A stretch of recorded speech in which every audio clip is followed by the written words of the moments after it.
Hoje a conversa é sobre imigração. Será que nós somos para a salinha da imigração? Será? Vamos descobrir. Vem com a gente. Amigos do Brasil e do mundo. Nós sabemos que quando o assunto é imigração, bate até aquele frio na barriga, a gente fica preocupado, mas será que eles perguntam muito? O que será que eles vão nos perguntar, no caso, para quem vem como turista, né? Que foi o nosso caso, nós viemos como turista. Lembrando que nós não estamos dizendo para ninguém aqui que você deve ou não vir como turista, nós estamos contando apenas a nossa experiência aqui. A gente tem logo aquela preocupação com a imigração. Será que vamos passar na imigração? A gente fica daquele medo, né? Aquele frio na barriga. Como é que será que vai ser? Será que vai ter algum problema? Será que vai ter algum empecilho? Será que vai ser tranquilo?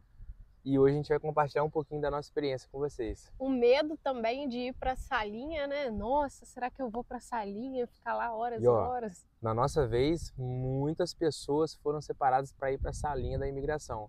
Mas graças a Deus a gente não foi, não. Conta, Misaela, um pouquinho como é que foi a nossa experiência. Sim. Então, nós fomos direto para a fila ali da imigração e quando nós chegamos até o agente, logo ele pediu, a primeira coisa foi o passaporte. Então ele olhou o nosso passaporte, perguntou quantos dias nós ficaríamos, no caso, no porto. Nós já tínhamos passagem, né, de ida e volta. No caso, ficaríamos 8 dias, se eu não me engano, certo? Sim. Aproximadamente 8 dias. Sim, e ele perguntou pontos turísticos que nós iríamos visitar, perguntou sobre como nós faríamos para chegar até o local que nós ficaríamos. Por que a gente estava vindo aqui para Portugal? Por que foi o nosso destino aqui? Qual foi o nosso objetivo de vir para cá? Né? Viu o nosso histórico de viagens internacionais antes, que nós não tínhamos. Resumindo, não viu histórico nenhum, a verdade era essa. E fez uma sequência de perguntas ali pra gente. Perguntou, inclusive, o que o André fazia no Brasil. Perguntou minha profissão, eu falei para ele a minha profissão, ele me perguntou perguntas mais aprofundadas da minha profissão, algumas referências sobre algumas coisas. Então, assim, não foi tão simples, não. É lógico que, assim, às vezes a pessoa vai ter uma experiência diferente, depende muito da pessoa que vai estar atendendo ali, no caso, né, naquele setor ali, né, da imigração, varia muito das circunstâncias. Há relatos de pessoas que às vezes vão para a Espanha primeiro, para depois vêm para Portugal, e que às vezes não se cobram praticamente nada, né? E já tem outros relatos que as pessoas, né, às vezes até barram, né, a entrada aqui no país.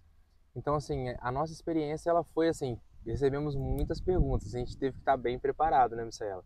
Perguntou, assim, diversos motivos, a pessoa estava até com a cara meio fechada, assim, parecia Mas eu acho que já é comum deles, né? Então, assim, eles já sabem aquilo que eles precisam fazer e às vezes ficam ali testando a gente. Não eram perguntas em si difíceis, mas eram perguntas para ver se a gente estava realmente seguro daquilo que a gente estava falando, para ver se a gente teria uma resposta rápida, porque eles procuram qualquer sinal aí para de repente mandar para a salinha.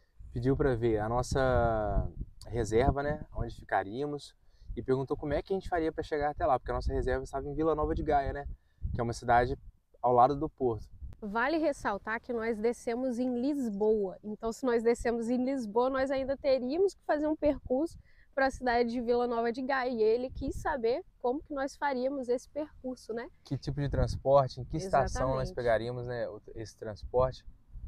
E nós estávamos, né, já preparados para isso, graças a Deus já estávamos preparados, tínhamos tudo já mais ou menos anotado aqui na memória. Sim, anotado não só na memória, mas também preparamos uma pastinha e é algo que eu aconselho para vocês também. Prepare uma pastinha ali com o seu documento de reserva, com o seu seguro viagem, com as informações que você vai precisar, até com o roteiro de viagem, se você quiser, para você não correr o risco ali, às vezes esquece algum nome, alguma coisa.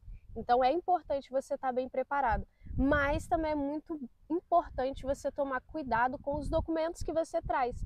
Por exemplo, eu vi pessoas passando com uma pastinha transparente e nessa pastinha transparente tinha a carteira de trabalho do Brasil. Ficou óbvio que essa pessoa, ela veio já com a intenção de morar. Então, assim, eu acredito que essa pessoa foi até para a salinha, pelo que deu a entender. Então, tome muito cuidado. A carteira de trabalho do Brasil, por exemplo, ela não é válida aqui. Não vai servir de nada para você. Então, não traga documentos desnecessários. seja ele na sua bagagem de mão, seja despachado, o que for, não traga documentos desnecessários. De repente, se for necessário, depois peça para algum parente estar enviando, algo do tipo, para você poder fazer essa imigração com maior segurança. É isso aí. Agora dicas, né? Vamos rever dicas super importantes para você que vai passar pela imigração. Primeira coisa, tenha muito bem em mente o trajeto que você vai percorrer, os dias que você vai ficar em Portugal.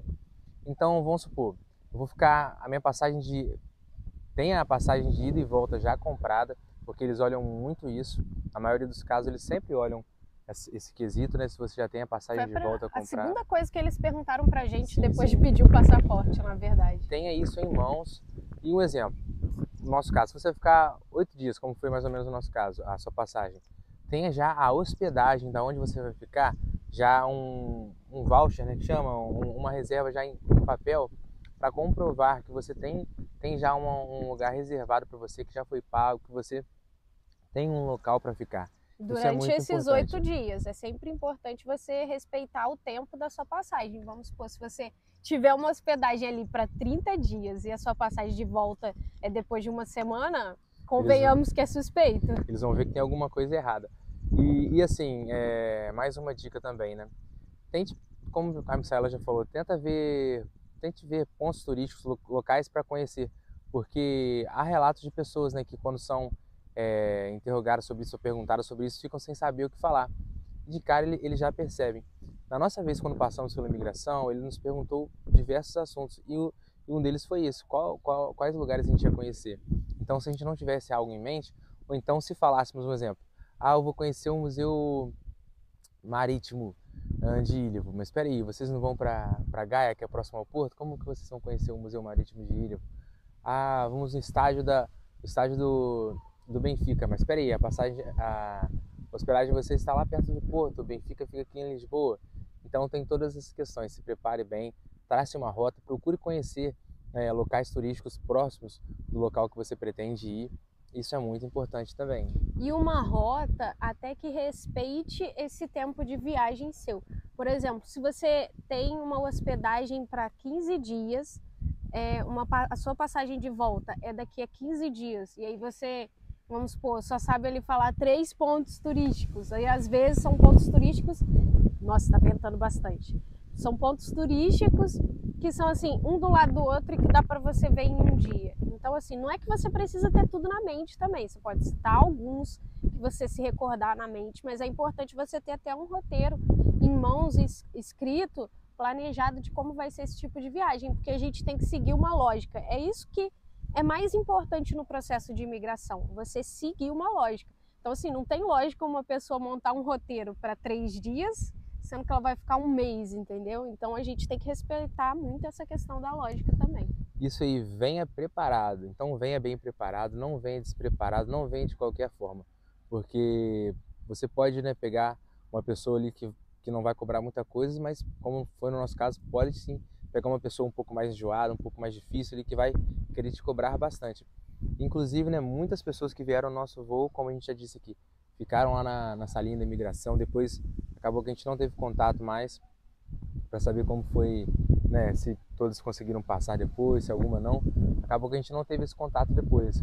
E logo que a gente passou pela imigração, a gente já quis dar um jeitinho de ir embora logo. Eu não queria nem ir ao banheiro, porque eu falei assim, não, vamos catar aqui as nossas coisas, vamos sair, vai que eles mudam de ideia, para não correr o risco, eu só queria partir fora do aeroporto. É isso aí, lembrando que essa foi a nossa primeira experiência, assim, né, passando pela imigração.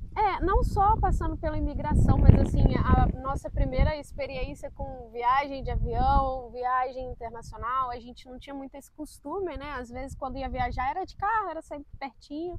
Então assim, pra gente, na verdade, foi tudo uma baita de uma novidade. Então a gente precisou aprender a lidar e a se preparar. E essa questão dos preparativos realmente ela é muito importante. É isso aí. Espero que esse vídeo tenha te ajudado, tá bom? Qualquer dúvida ou sugestão pode estar deixando nos comentários. E não se esqueça de curtir esse vídeo, se inscrever no canal, compartilhar, porque assim você ajuda demais o nosso crescimento. Um grande abraço, hein? Tchau, Até a tchau. próxima. Tchau, tchau.